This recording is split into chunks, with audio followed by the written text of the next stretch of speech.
Welcome back to our channel Prabhu commerce academy. जैसा कि आपको पता है, हमने इस इशू ऑफ शेयर्स के ऊपर अपने पार्ट्स बनाए हैं। ये 6th पार्ट है। इसमें हम अपना री इशू ऑफ शेयर्स के बारे में डिस्कस करेंगे। इससे पहले हमने issue of share, forfeiture of share cover करा हुआ है। अगर आपने अभी तक वो वीडियो नहीं देखी है तो पहले वो देखिए, उसके बाद ही री इशू ऑफ शेयर की ये वीडियो को देखना आप। ठीक है, चलो अभी हम डिस्कस करते हैं। जैसा कि हमने फॉरफीचर ऑफ शेयर में भी 3 स्टेजेस पढ़ी थी, at par, at premium, at discount. ठीक है, ऐसे ही री इशू जब हम करते हैं, इसके भी 3 स्टेजेस होते हैं, एट पार पे, एट प्रीमियम पे और एट डिस्काउंट पे। इसकी जो एट पार की जो एंट्री होती है वो होती है bank account debit to share capital. Premium पे होती है bank account debit to share capital to security premium account. Discount पे होती है bank account debit to share forfeiture to share capital. अब आप कहेंगे कि भाई, जब डिस्काउंट वाली एंट्री में ये शेयर फॉरफीचर क्यों लिखा है? इसमें तो शेयर डिस्काउंट आना चाहिए था। वो अभी हम आपको समझाएंगे, तो इसको ध्यान से देखिए, ये आपका डाउट अभी क्लियर होएगा। अब ये तो हमारी फर्स्ट एंट्री हो गई है। सेकंड एंट्री होती है हमारी share forfeiture to capital reserve. क्योंकि जो फॉरफीचर का अमाउंट है वो हम यूं ही ओपन नहीं छोड़ते हैं, ये कैपिटल रिजर्व में ट्रांसफर हो जाता है। और कैपिटल रिजर्व कहाँ आता है? जहां हमारी बैलेंस शीट होती है, इसमें एक रिजर्व एंड सरप्लस करके आता है। रिजर्व एंड सरप्लस, उसके अंडर आता है कैपिटल रिजर्व, उसके अंडर आता है कैपिटल रिजर्व। Very good. ठीक है, तो अब ये फॉरफीचर क्यों आया है, कैसे आया है, चलो अभी हम इसको करते हैं। अब आप मुझे बताएंगे कि भाई, ये हमने जो फॉरफीचर की एंट्री पढ़ी थी वो क्या थी। एग्जांपल ले लेते हैं सबसे पहले। तो एग्जांपल में हम लेते हैं, चलो मान लो कि 500 शेयर्स हैं, 500 शेयर्स हैं। उस पे हमारी एप्लीकेशन की जो मनी है वो है 3 रुपए। ठीक, अलॉटमेंट की मनी है 2 रुपए, फर्स्ट कॉल की मनी है 2 रुपए। ठीक, और हमारी जो अभी जो सेकंड कॉल है वो है हमारी 1 रुपए। इसमें हमने अभी पूरे अमाउंट नहीं मंगवाया, इसमें हमने मंगवाया है 8 रुपए। ठीक है, तो ये हमारा कॉल्ड अप हुआ। तो हमने आपको पिछली वीडियो में ये दिखाया था कि ये जो कॉल्ड अप की जो अमाउंट है ये बहुत इंपॉर्टेंट है। इसी से हमारा जो शेयर कैपिटल की जो हमारी एंट्री हुई थी फॉरफीचर के टाइम पे, जो की थी share capital account debit to share allotment या फर्स्ट कॉल, वो वाली अमाउंट आती थी जो उसने पे नहीं करी है। मान लो इसमें इसने ये तीनों पे नहीं करा है, तो ये तीनों entry to allotment, to first call और टू सेकंड कॉल, फिर टू फोर फीचर में वो आता था जो उसने पेमेंट कर दी थी। ठीक, अब जब हम इसको री इशू करेंगे फोर फीचर, जैसे मान लो इसमें हमने फोर फीचर की एंट्री करी। फोर फीचर की एंट्री करने पे क्या था कि फोर फीचर की एंट्री हमारी बनी शेयर कैपिटल, ओपोजिट हो गया। इसमें थे हमारे 500 शेयर्स थे, और कितने के हिसाब से थे, कितनी कॉल करी हमने? 8। Very good, 8। ठीक है, तो ये हो गया 8 5 जा 4000, ये हो गया। टू अलॉटमेंट, भाई अलॉटमेंट का पैसा उसने नहीं दिया, तो 500 मल्टीप्लाई 2000। टू फर्स्ट कॉल, इसका पैसा भी नहीं दिया उसने, 500 multiply by 2, 1000 rupees. To second call का उसने पैसा नहीं दिया, तो 500 मल्टीप्लाई बाय 1, तो ये जगह 500। To share forfeiture, forfeiture में वो वाली अमाउंट आएगी जो कंपनी को रिसीव हुई है, तो मतलब कंपनी के लिए बल्ले बल्ले हुई है। 500 मल्टीप्लाई बाय 3, ये कितना हो गया? 1500। Very good. अब इस एंट्री को ध्यान से देखना। अब इसका हम यूज कैसे करेंगे री इशू ऑफ शेयर में? ठीक है, मान लो जो री इशू हो रहा है वो हो रहा है, इसका हमने पेन कलर चेंज कर दिया है। जो री इशू हो रहा है वो मान लो 200 शेयर्स कर रहा है, वो पूरे नहीं कर रहा। ये बहुत इंपॉर्टेंट है, इसको ध्यान से देखना। हम 200 री इशू कर रहे हैं, री इशू, देखना इसका कैसे फेयर होता है। री इशू शेयर्स इशू कर रहे हैं, और वही जो हमने कहा था कि इसमें कोई स्टेजेस नहीं होती हैं। इसमें मेन तो आपको ये देखना है, ये देखो ये चीज है ना। अब इसको री इशू करा है, वो कह रहा है कि भाई उसकी जो पेड अप जो करी है वो हमने पूरा 10 रुपीज माना है। ठीक है, 10 रुपीज माना है, नहीं आपके लिए चलो थोड़ा और टफ बनाते हैं इसको। 10 रुपीज नहीं, इसको 8 रुपए में हमने इशू करा है, 8 रुपए में हमने री इशू करा है। ओके, 8 रुपए में री इशू करा है। तो कैसे करेंगे इसको हम? इसके आएगी हमारी बैंक अकाउंट डेबिट। अब ध्यान से देखिए कि ये जो डिस्काउंट दे सकता है ये इस फोरफीचर के अमाउंट से ज्यादा डिस्काउंट नहीं दे सकता है। ओके, तो bank account debit to share capital, क्योंकि दोबारा से हमारा ये कैपिटल में कन्वर्ट हो जाएगा री इशू करने से, दोबारा से शेयर होल्डर मिल गए हैं उसको।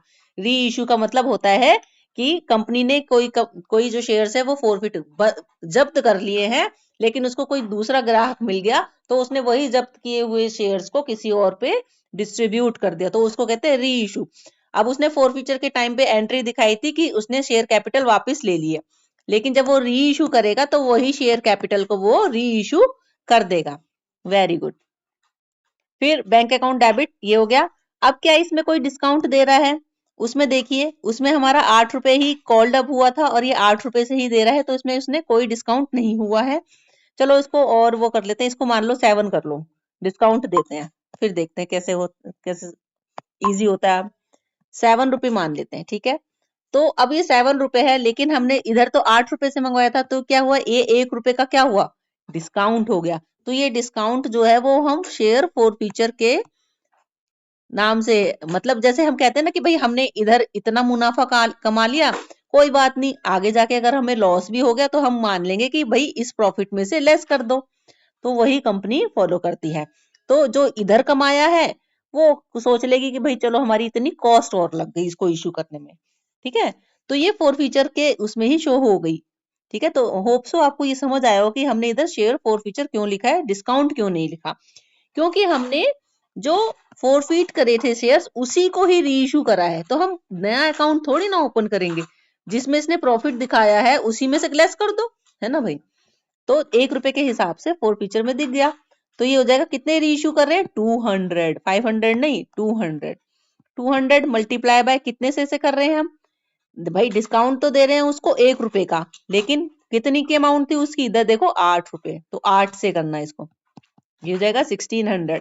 और फोर फ्यूचर में कितना आ जाएगा, 200 मल्टीप्लाई बाय 1, 2000 रुपीज, 2000 नहीं 200, सॉरी, ठीक है। मैं इसका पेन चेंज कर देती हूँ ताकि आपको इजी रहेगा। तो इधर आ गया 200, फोर फीचर में आ जाएगा, और बैंक में कितना आ जाएगा आपका, 200 मल्टीप्लाई 7, 1400, ठीक है। तो हमारी एंट्री बन जाएगी bank account debit, forfeiture account debit to share capital. Okay, इसमें कोई दिक्कत? अब जो नेक्स्ट एंट्री बता रही हूँ वो जरा कान खोल के सुन लो, उसको स्किप बिल्कुल मत करना, उसके बिना आपका ये सब कुछ नील एंड वॉइड हो जाएगा अगर आपने नहीं समझा तो। ओके, देखो सबसे पहले तो कैलकुलेशन समझो। आपको ये पता है कि भाई किसी को अगर हम किसी चीज को भी कंपेयर करते हैं, कंपेयर करने के लिए बेस होता है। बेस जो है जब तक उन दोनों का बेस बराबर नहीं होगा तब तक हम दो चीजों को कंपेयर नहीं कर सकते, ठीक है।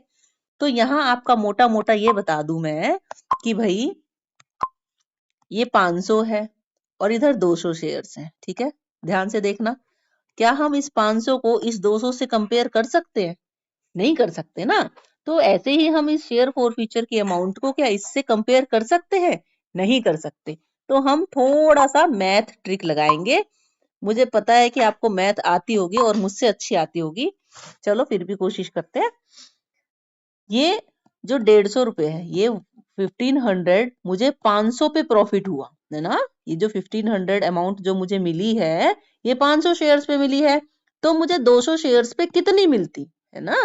तो मुझे 200 शेयर्स पे कितनी मिलती, तो ये 20 से 20 कट गई, ये आ गई मुझे 300, तो मुझे इस पे 300 रुपए का मिलता, क्या मिलता, फोर फीचर पे अमाउंट मिलता, ठीक।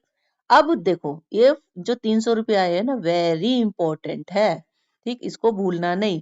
इसको स्टार लगा लो, क्या लगा लो, इसको स्टार लगा लो, वेरी गुड, ये ठीक है। अब देखो, अब जो हम एंट्री करेंगे नेक्स्ट एंट्री, देखो यहाँ पे तो जगह दिख नहीं रही मुझे, यहाँ पे एंट्री करके दिखा देती हूँ आपको। इसको मैं कर देती हूँ, कौन सा कलर करूं आप बताओ, पिंक कर देते हैं, ठीक है। तो इसकी जो नेक्स्ट एंट्री बनेगी वो बनेगी four feature account debit. Four feature को मैं अकाउंट को खत्म कर रही हूँ, डेबिट कर रही हूँ टू कैपिटल रिजर्व से, टू कैपिटल रिजर्व से, ठीक है। कितना लिखूंगी, इसमें से ये लेस मत कर देना कि भाई 1500 में से 200 माइनस कर दिए, नो, आप इसको ये करेंगे कि जो हमने ये बेस अमाउंट सेम निकाला है ना 300, 300 में से 200 माइनस करो तो कितना आ गया 100 रुपीज आ गया। कितना आ गया 100 रुपीज। तो ये कैपिटल रिजर्व में ट्रांसफर हो जाएगी। Very good. होप सो आपको ये समझ आया होगा। ठीक है, ऐसे ही हम आगे और इम्पोर्टेंट टॉपिक करने जा रहे हैं। आगे होएगा बाय बैक ऑफ शेयर। इसकी हम पूरी थ्योरी कवर करेंगे। भाई उस थ्योरी में बहुत इंपॉर्टेंट चीज आने वाली है, उसको स्किप मत करना। वो आपके पेपर में 4 नंबर की थ्योरी आ सकती है।